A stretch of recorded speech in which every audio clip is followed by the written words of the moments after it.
ಮಾಡ್ಕೊಂಡ್ರ? ಯಾವ ಕಾರಣಕ್ಕಾಗಿ? ನನಗೆ ಈ ರೀತಿ ನೀವು ಅನ್ಯಾಯ ಮಾಡ್ತೀರಂತ ನಾನು ಅಂದ್ಕೊಂಡಿರ್ಲಿಲ್ಲ ಜಗದೀಶ್.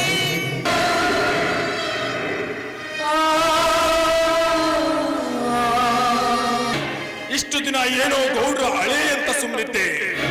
ಅಪ್ಪ, ಏನ್ ಮಾತು ಅಂತ ಮಾತನಾಡ್ತಾ ಇದ್ದೀರಪ್ಪ ನೀವು? ಜಗದೀಶ ನನ್ನನ್ನ ತನ್ನ ಪ್ರಾಣಕ್ಕಿಂತಲೂ ಹೆಚ್ಚಾಗಿ ಪ್ರೀತಿ ಮಾಡ್ತಾ ಇದ್ದಾರೆ. ಹೀಗಿರ್ಬೇಕಾದ್ರೆ ನನ್ನ ಜಗದೀಶ ಗಿರಿಜೆಯನ್ನ ಮದುವೆ ಆಗೋದ ಸಾಧ್ಯವಿಲ್ಲಪ್ಪ, ಸಾಧ್ಯವಿಲ್ಲ. ನೀವು ಹೇಳ್ತಾ ಇರೋ ಮಾತೆಲ್ಲ ಸುಳ್ಳು ಸುಳ್ಳು ಸುಳ್ಳು. ಹೌದಮ್ಮ, ಹೆತ್ತ ತಂದೆಯ ಮಾತು ನಿನಗೆ ಎಂದೂ ಸತ್ಯವಾಗುವುದಿಲ್ಲ. ನಿನ್ನ ಬುದ್ಧಿಗೆ ಮೆಂಕೆರ್ಚಿದನಲ್ಲ ಆ ಮುಟ್ಟಾಳ ಜಗದೀಶನ ಮಾತೇ ನಿನಗೆ ಸತ್ಯ. ನೋಡಿ ಗೌರಿಯವರೇ, ನೀವು ಮನೆಯಲ್ಲಿ ನಿಮ್ಮ ಮೈದಿನ ಸತ್ತನೆಂದು ತಿಳಿದು ಮೈದಿನ ಭಾವಚಿತ್ರಕ್ಕೆ ಹಾರ ಹಾಕಿ ದುಃಖದ ಮಡಿಲಲ್ಲಿ ಮುಳುಗಿದ್ದೀರಿ. ಆದರೆ ಆ ನಿಮ್ಮ ಗಂಡ ಬಂಡ ಗಿರಿಜೆ ಕರುಳಿಗೆ ತಾಳಿ ಕಟ್ಟಿ ಆನಂದದ ಕಡಲಿನಲ್ಲಿ ತೇಲುತ್ತಿದ್ದಾರೆ. ಅಗೋ ಅಲ್ಲಿ ನೋಡಿ, ಹತ್ತೂರ ಒಡೆಯರ ಮಗಳೇ ಗೌರಮ್ಮ ಗೌಡ್ತಿಯವರು ನವ ಜೋಡಿ ಹೇಗೆ ಬರ್ತಾ ಇದೆ ನೋಡಿ.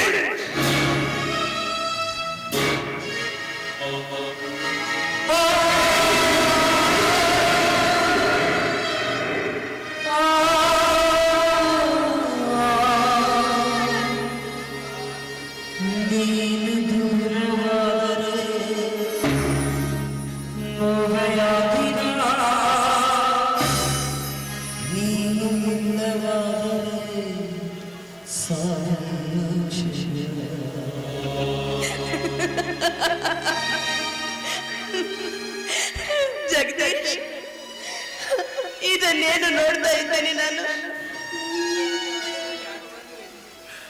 ಇದರಲ್ಲಿ ಆಶ್ಚರ್ಯವೇನು ಬಂತು ಗೌರಿ? ಗಿರಿಜೆಯನ್ನು ನಾನು ಮದುವೆ ಮಾಡಿಕೊಂಡು ಬಂದಿದ್ದೆ.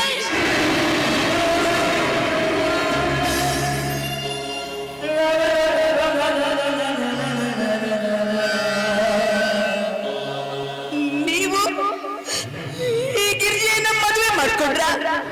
ಯಾವ ಕಾರಣಕ್ಕಾಗಿ? ಕಾರಣ ಹೇಳಲೇಬೇಕೆ ಅದು? ಹಾಗಾದ್ರೆ ಕೇಳು, ಹೇಳುತ್ತೇನೆ. ಗಿರಿಜೆಯನ್ನು ನಾನು ಪ್ರೀತಿಸ್ತಾ ಇದ್ದೆ, ಗಿರಿಜೆ ನನ್ನನ್ನು ಪ್ರೀತಿಸ್ತಾ ಇದ್ಲು. ಆ ಪ್ರೀತಿಯಲ್ಲಿ ಒಂದು ತಪ್ಪು ನಡೆದು ಹೋಯಿತು. ಆ ತಪ್ಪಿನ ಒಪ್ಪಿಗೆಗಾಗಿ ಗಿರಿಜೆಯನ್ನು ನಾನು ಮದುವೆಯಾದೆ. ಅಯ್ಯೋ ನಂಬಿಕೆ ದ್ರೋಹಿ, ನೀನು ನನ್ನನ್ನ ನಿನ್ನ ಪ್ರಾಣಕ್ಕಿಂತಲೂ ಹೆಚ್ಚಾಗಿ ಪ್ರೀತಿ ಮಾಡ್ತೀಯ. 7 ಜನ್ಮದಲ್ಲೂ ನೀನೇ ನನ್ನ ಗಂಡನಾಗಿರ್ಬೇಕಂತ ನಾನೆಲ್ಲ ಕನಸುಗಳನ್ನ ಕಟ್ಟಿಕೊಂಡಿದ್ದೆ. ಆದ್ರೆ ಇಂದು ನಾನು ಕಟ್ಟದ ಕನಸೆಲ್ಲ ನುಚ್ಚು ನೂರಾಗಿ ಹೋಯಿತು.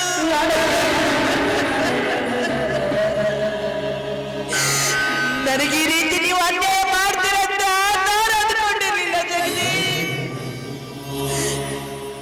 ತಮ್ಮನ ಕೈ ಹಿಡಿದು ಮಡದಿಯಾಗಿ ಬರಬೇಕಾದವರನ್ನ ನೀವೇ ಹೋಗಿ ಅವಳಿಗೆ ತಾಳಿ ಕಟ್ಟಿಕೊಂಡು ನನ್ನ ಕಣ್ಣೆದುರಲ್ಲೇ ಅವಳನ್ನ ಈ ಮನೆಗೆ ಕರೆತಂದು ಬಿಟ್ವಲ್ಲ ಜಗದೀಶ್.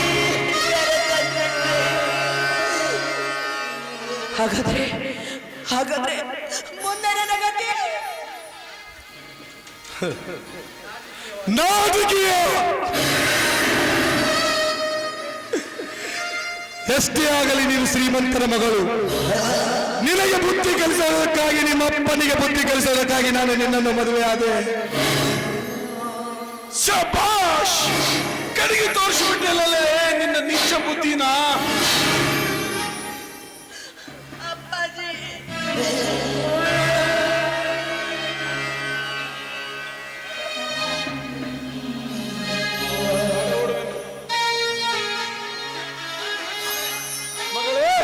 ನಾನು ನಿನಗೆ ಮೊದಲೇ ಹೇಳಿದ್ದೇನೆ, ಇವರೆಲ್ಲ ಭಿಕಾರಿಗಳು ನಿನ್ನ ಯೋಗ್ಯತೆಗೆ ತಕ್ಕವರಲ್ಲ ಅಂತ.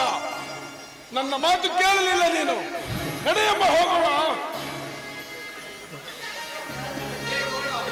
ಲೇ ಗೌಡ, ನಾಲಿಗೆ ಮೇಲೆ ಹಿಡಿತಾ ಇರ್ಲಿ.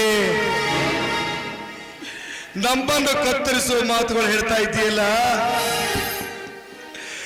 ಕತ್ತರಿಸಿಕೊಳ್ಳಕ್ಕೆ ನಾವೇನು ಕುರಿ ಮರಿಗಳಲ್ಲ. ಸುಮ್ಮನೆ ಇದು ನನ್ನ ಕುಟುಂಬದ ವಿಷಯ, ಇದರಲ್ಲಿ ತಾವು ಭಾಗಿಯಾಗುವುದು ಸರಿಯಲ್ಲ. ದಯವಿಟ್ಟು ಇಲ್ಲಿಂದ ಹೊರಟು ಹೋಗಿ. ಅಲೇ ಜಗದೀಶ, ಮುಚ್ಚಲು ಬಾಯಿನ.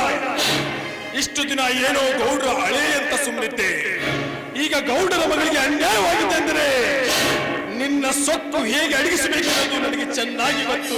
ಮೊದಲ ಬಾಯಿನ ಎತ್ತರದ ಮಾತುಗಳಲ್ಲಿ ಹೇಳಿ ಉತ್ತರ ಕೊಡಲಿಕ್ಕೆ ನಿನಗಿಲ್ಲಿಗೆ ಕರೆಸಿಲ್ಲ.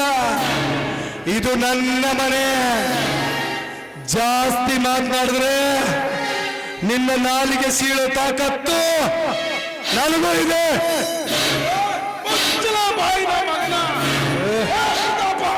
ಸೀಳೆ ಹಾಕು ಈ ನಾಯಿನ. ಇವತ್ತಾದ್ರೂ ಬೇಕು.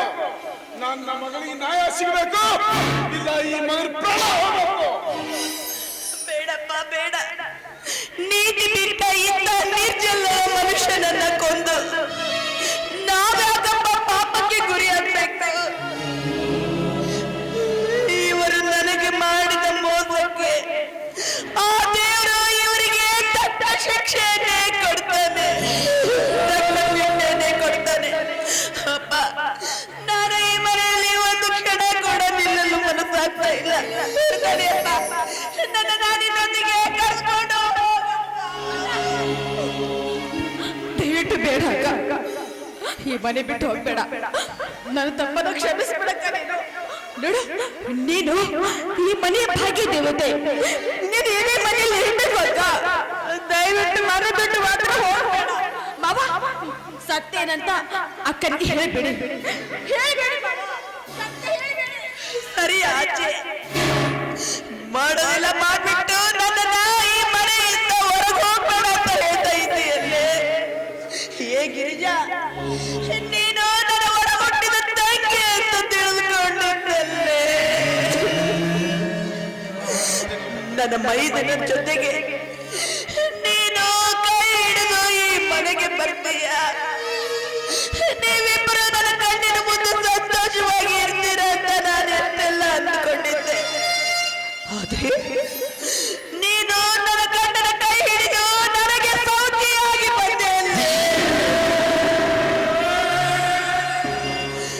ಮತ್ತೆ ಮುಖ ನೋಡ್ತಾ ಇದ್ದೀಯ. ದಾರಿ ಬಿಡೆ ನನಗೆ.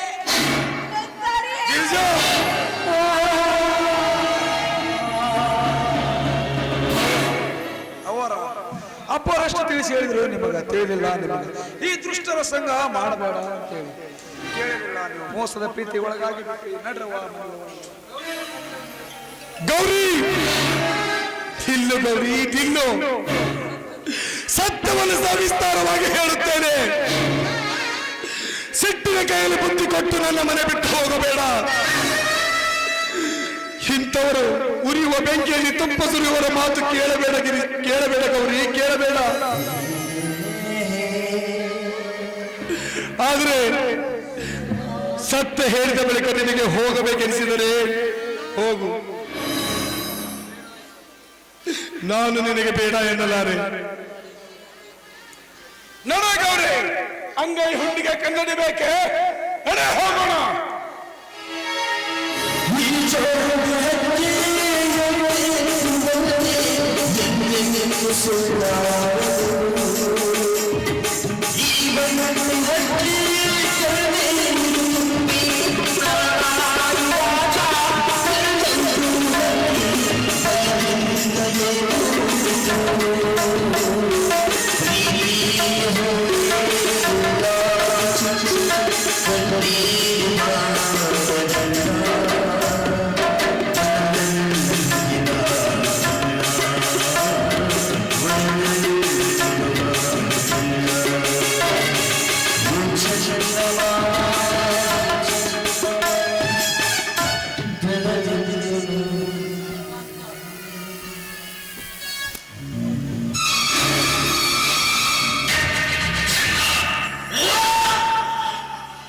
ಮಿಸ್ಟರ್ ಜಗದೀಶ್,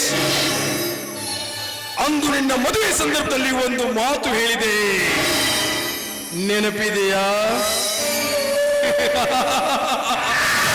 ಈ ಹತ್ತೂರ ಒಡೆಯರ ಮಗಳನ್ನು ನಿನ್ನಿಂದ ದೂರ ಮಾಡೇ ಮಾಡ್ತೀನಿ ಹೇಳಿದ್ದೆ.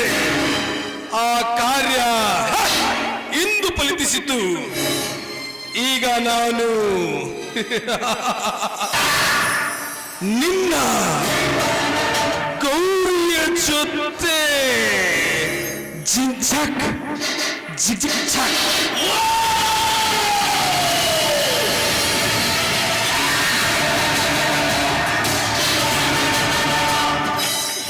ಹೋಗಲೇ ಕುಂಡಿ ಹೋಗು. ಅಸತ್ಯದಿಂದ ಬೆರೆಯುತ್ತಿರುವ ನಿನಗೆ ಎಷ್ಟು ಸೊಕ್ಕಿರಬೇಕಾದರೆ ಸತ್ಯದ ಮಾರ್ಗದಲ್ಲಿ ನಡೆಯುತ್ತಿರುವ ನನಗಷ್ಟಿರಬಾರದು. ಗಿರಿಜಾ, ಗಿರಿಜಾ, ಈ ಮನೆಯ ಮಾನಕ್ಕಾಗಿ ನನ್ನ ಪ್ರಾಣ ಹೋಗುವ ಚಿಂತೆ ಇಲ್ಲ. ನೀನು ಯಾವುದಕ್ಕೂ ಹೆದರಬೇಡ, ಹೆದರಬೇಡ ಗಿರಿಜಾ, ಹೆದರಬೇಡ. ಇಂದಿಲ್ಲ ನಾಳೆ ಗೌರಿಗೆ ಸತ್ಯದ ವಿಷಯವನ್ನು ತಿಳಿಸಿ ಹೇಳ್ತೇನೆ. ಅವಳನ್ನು ಕರೆತರುವ ಜವಾಬ್ದಾರಿ ನನಗಿದೆ ಗಿರಿಜಾ, ನನಗಿದೆ. ಹಾಗಲ್ಲ ಮಾವ, ಅಕ್ಕನಿಗೆ ಸತ್ಯವನ್ನ ನೀವು ಯಾಕೆ ಹೇಳಿಲ್ಲ? ನಡೆದ ಸತ್ಯ ಏನಂತ ನೀವು ಹೇಳಬೇಕಾಗಿತ್ತು.